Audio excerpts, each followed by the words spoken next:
Iya Mbah, kadang ya saya tertegun gitu kan Mbah, sedikit membaca gitu ajaran-ajarannya, katakanlah petuah-petuah luhur dulu gitu kan, Iya. mbah-mbah dulu gitu, bahwa pola hidup kita itu sudah berpola, katakanlah sudah mempunyai peradaban lah bisa dikatakan seperti itu. Tapi ya sayangnya gitu kan, pola konsep pola kehidupan kita itu sudah berbanding terbalik gitu. Dan kadang banyak yang bilang bahwa dunia sekarang itu sudah terbalik, sudah akhir zaman lah, sudah apalah. Padahal bagi orang yang sadar mah bukan dunianya tapi Otaknya, orangnya, karena yang punya otak berpikir itu hanya orang. Berarti orangnya yang orang. Ya. Makanya dari dulu ajaran itu seperti itu.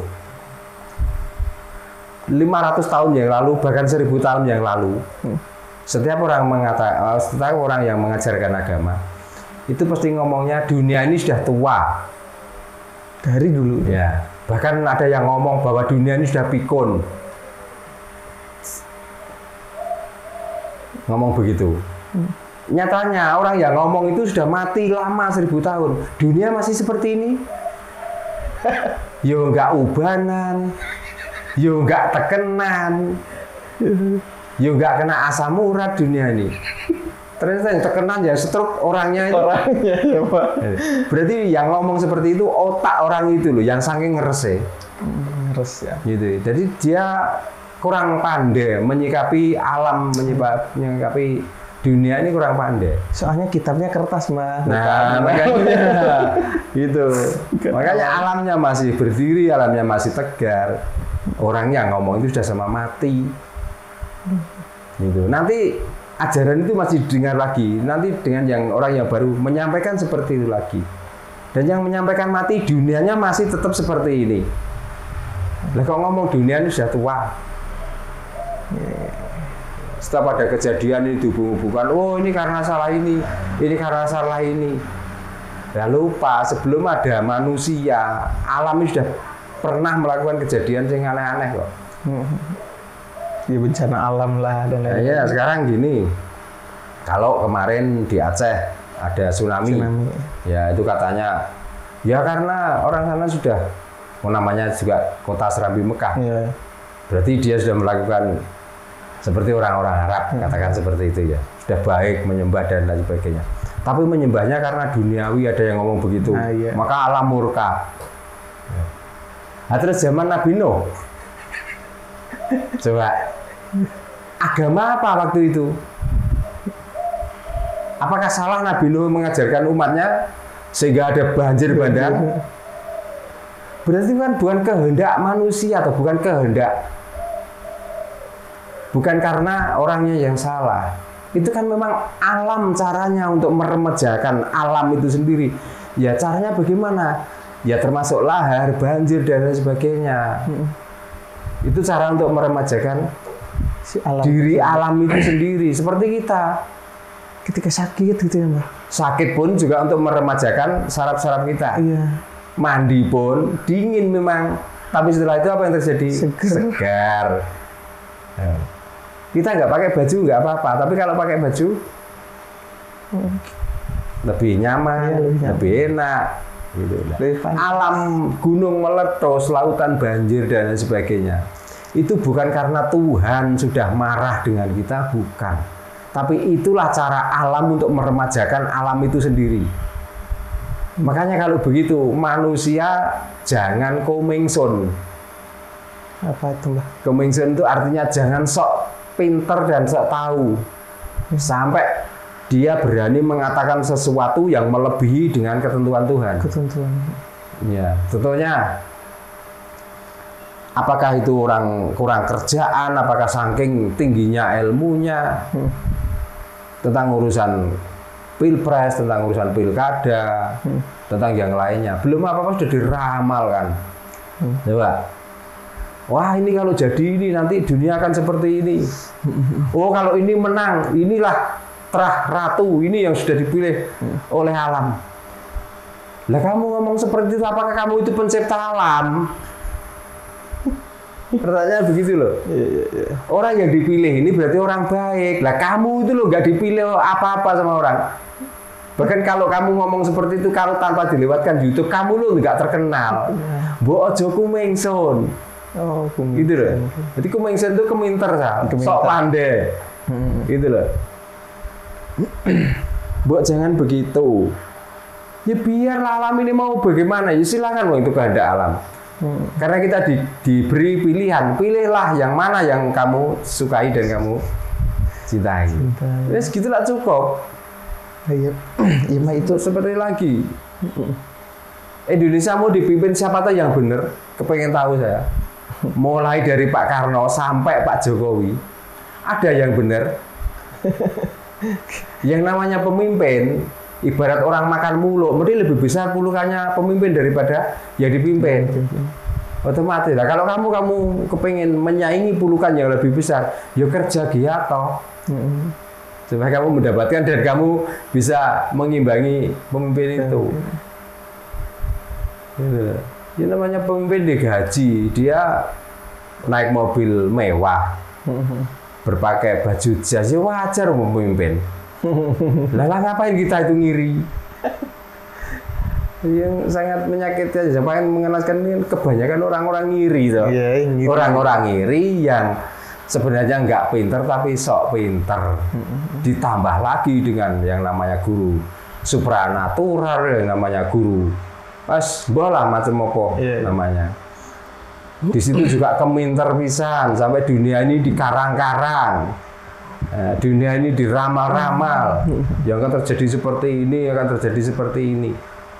Dari dulu sebelum ada orang-orang yang sekarang menampakkan atau memunculkan dirinya sok pinter dan ahli nujum,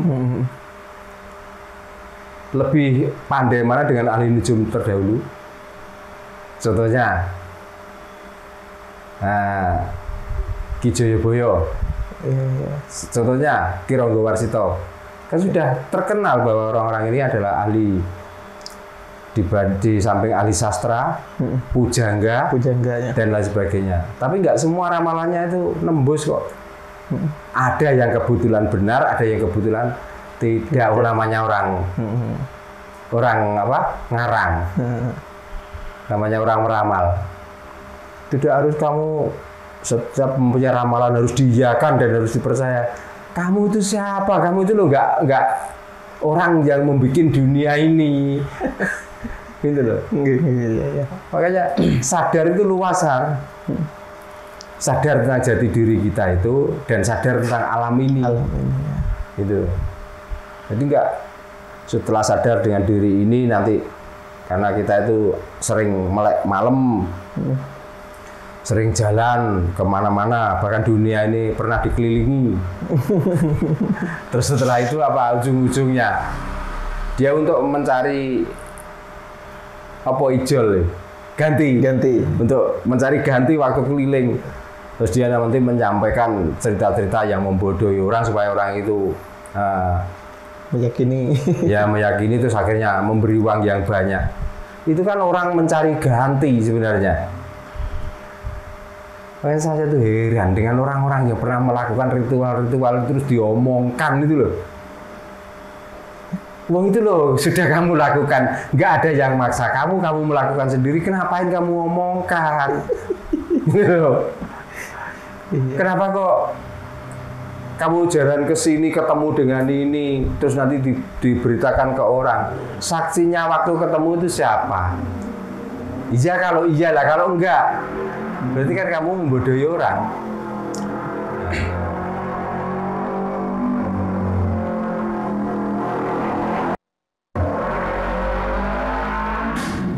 Ini yang saya maksud itu kita ayo waras, ayo sadar ya tentang hal-hal seperti itu.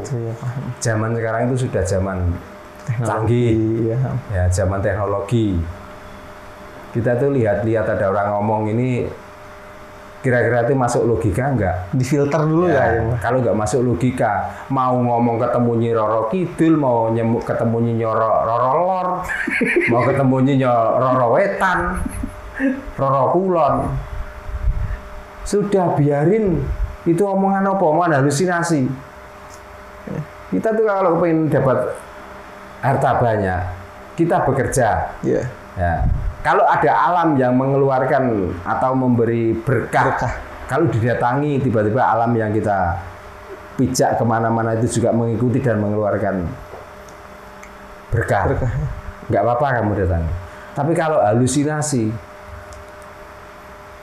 dengan bersemedi di tepi laut agar ketemu ini, ketemu itu dan itu bisa dimintai. Kalau memang itu terjadi dan kamu sudah berani mengajarkan, mbok kamu saja yang nemui dan minta setelah dapat sumbangkan, kan enak, gitu loh. Sudah saya dibilang orang apa nggak apa-apa. Ini yang melihat kalau ada orang yang melakukan seperti itu, kok marah, silakan marah, memang itu kenyataan. Sekarang itu sudah banyak orang yang terbodohi oleh hal-hal seperti itu. Jadi kasihan. Orang yang sudah bingung tentang apa yang dilakukan ini nggak menemukan jawaban, tapi nanti malah diomongi hal seperti itu malah bingung lagi, malah nggak karu-karuan. Orang yang sudah setengah nggak waras malah diajari nggak waras pisan. Makanya kebanyakan sekarang itu orang edan. Nah, kalau orang sudah edan nggak ada kerjaan, terus akhirnya ngomong saenake dhewe. Ya. Gitu loh. Termasuk orang-orang yang di media yang dulunya ditokohkan, sekarang kalau ngomong seperti apa? Ngalang-ngalain comberan toh. Ya. Nah, berarti itu orang kalau dilihat dari penampilannya seperti orang agama. Tapi kalau dilihat dari perilakunya sedikit pun tidak mencerminkan bahwa orang itu adalah orang beragama. Nah itu karena apa? Ya kurang waras. Ya, nah itu Mbak, bisa pengen menanyakan hal tentang tadi, bahwasanya kan katakanlah jangan so kemingsun atau keminter itu kan ahli peramal lah katakanlah. Yeah. Tapi kan di kita juga punya pola keilmuan tuh Mbak, melihat alam, kode-kode alam. Nah itu bisa dikatakan apa, ramal juga atau gimana tuh Mbak perbedaannya? Ramalan itu kan ada dua versi Sal. Yang menjadi panutan itu dikala ada sesuatu yang sulit dipecahkan, dan orang yang meramal itu ditanya, dia menjawab, nah itulah sudah kehendak alam. Kalau nggak ada apa-apa, dia nggak ada yang nanya, tiba-tiba meramal sesuatu gitu loh. Berarti kan orang lindur, orang ego toh. Itu yang saya maksud. Contohnya gini loh. Dulu ramalan tuh ada yang meramalkan jangka panjang. Nah, kenapa jangka panjang itu diramal? Karena efek dari zaman sekarang. Ini yang mengkhawatirkan. Nanti ini kalau terus-menerus dilakukan tanpa ada yang mengingatkan, nanti anak cucu kita yang akan menerima akibatnya. Maka diramal suatu saat dunia ini akan hancur. Itu masih ada kalau ini diteruskan. Gitu loh. Nah sekarang itu loh nggak ada apa-apa. Langsung ngejudge langsung. Terus tiba-tiba orang itu terus meramal. Nggak ada apa-apa tuh tahun 2022. Ya. Tanggal 22. Bulan 2 akan ada terjadi seperti ini. Nah buktinya mana? Nggak ada. Jadi kan berarti orang lindur, orang ego toh. Bagi orang yang sudah paham, itu orang ego. Bagi orang yang nggak paham dan melihat basic orang yang bicara itu langsung terus dia percaya apa nggak membuat takut orang itu. Ya mengganggu psikologinya juga. Nah begitulah. Pujangga-pujangga terdahulu dikala meramalkan itu karena melihat dari zaman waktu dia itu berada, ada salah satu penguasa yang melakukan hukum tidak sesuai dan tidak apa istilahnya rakyatnya tuh nggak mampu lah kalau hukum ini diterapkan. Kalau ini terus menerus akibatnya nanti sampai ke anak cucu bahkan ke cicit. Itulah yang diramalkan. Bukan nggak ada apa-apa waktu itu. Nanti di zaman ini akan menemukan seperti ini. Bukan seperti itu. Seperti lagi waktu itu dikatakan bahwa Pulau Jawa kalungan wesi. Iya, apa tuh Mas? Kapan waktu itu disampaikan? waktu itu disampaikan setelah ada penjajah dari Belanda masuk ke Nusantara memengaruhi raja-raja. Raja-raja. Nah, pada waktu itu raja-raja itu masih menaiki kuda. Ya. Padahal raja itu kalau nggak jangkauannya panjang, nggak jangkauannya luas, raja itu seperti kita ini loh, nanti kuper. Ya. Nah, supaya tidak kuper, maka dicanangkanlah nanti Pulau Jawa itu harus dikalungi wesi. Kereta api. Apa artinya? Harus dibuatkan transportasi dari logam besi dan di situ ada mesinnya kereta api itu. Iya. Untuk apa? Untuk memajukan negara itu supaya nanti lebih maju dan anak putu yang akan menikmati. Itu tujuannya. Oh ya. Masih banyak lagi, nggak itu saja. Jadi nanti zaman itu tinggal sejengkal tangan. Sejengkal tangan ya. Ya. Apa artinya? Dengan perkembangan zaman, dengan kecanggihan alat yang akan datang. Ya, teknologi ya. Ya, maka Jakarta itu bisa dilihat melalui HP. Bisa dilihat melalui TV. Itu yang dimaksud pada akhir zaman nanti alam itu tinggal sejengkal tangan. Bukan berarti alam ini menyempit, bukan. Ya. Gitu. Mau lihat Amerika sekarang pun bisa melalui HP. Ya. Itu yang dimaksud. Ada pepatah lagi. Besok bakal bukan akhir zaman. Lek wis ana rejane zaman. Kowe kabeh le bakal duwe tamu ning ra iso jagongi. Artinya nanti kalau zaman sudah maju, kamu tuh punya tamu tapi nggak bisa ngajak ngobrol. Apa itu? Ya termasuk TV itu. Oh iya, Pak. Ya. Di situ ada orang yang bicara, tapi kamu ngajak ngomong nggak bisa. Ya, tapi pada akhirnya setelah ada HP, orang yang dari jauh pun ngobrol di lewat ini bisa. Itu ramalan-ramalan terdahulu itu nggak hanya sekedar omong kosong ya, Pak. Nggak hanya sekedar gacor.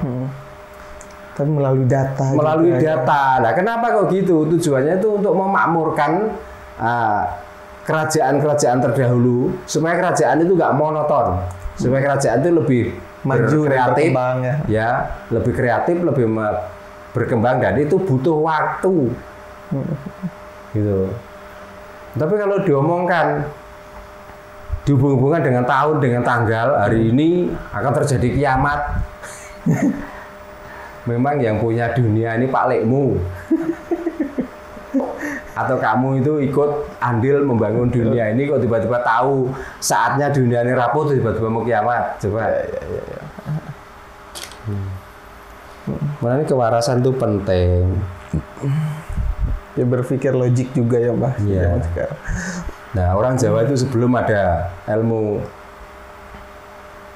sains, sebelum ada ilmu itu, orang dulu itu lebih lebih di atasnya ilmu sains. Coba, belum ada pembelajaran melalui sekolahan. Orang Jawa dulu kalau urusan tentang tangan patah atau untuk menyembuhkan sakit jantung dalam mudah. Bahkan cikal bakal manusia dibuat itu loh, orang dulu sudah bisa memprediksi. Menjabarkan. Apa yang terjadi dalam perut itu sudah bisa, dan itu sudah dibukukan. Padahal belum ada ilmu bidan yang untuk mendeteksi bayi ini saat ini lagi apa. Itu loh orang dulu sudah bisa. Dan saya punya bukunya, itu juga bukunya orang dahulu. Itu di satu bulan bagaimana, 2 bulan bagaimana, apa keinginannya, bentuknya seperti apa. Itu loh sudah ditulis. Sudah ditulis. Dulu belum ada sekolahan coba. Ya. Makanya agama apa yang sampai membicarakan tentang itu? Yang mengajarkan tentang itu, coba. Mau datang ke sini itu tiba-tiba terus mengajarkan orang lain. Iya, orang dari seberang. Terus setelah itu dibubui dengan surga dan neraka, sudah. Ini sampai tentang hal-hal yang kecil di dalam tubuh kita hidup itu sebenarnya karena apa?